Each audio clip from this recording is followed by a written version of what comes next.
ఆయన ప్రభుత్వము శాశ్వతమైనది, అది అన్నిటికీ తొలగపోదు. ఆయన రాజ్యము ఎప్పుడును లయము కాదు. హల్లెలూయా, దేవుని స్తోత్రం. ఏమండి, అందుకే 20 వచనాలు అంటాడు, గృహదేవికి వచ్చిన రాజు జీవము గల దేవుని సేవకుడైన దానియేలు అంటాడు. హల్లెలూయా.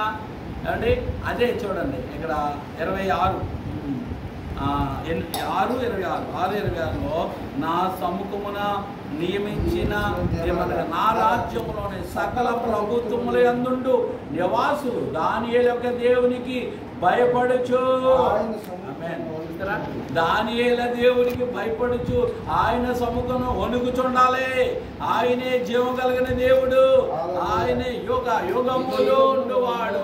ఆయన రాజ్యము నాశనము కానేరదు, ఆయన ఆధిపత్యము దొరముట్టుకుండును.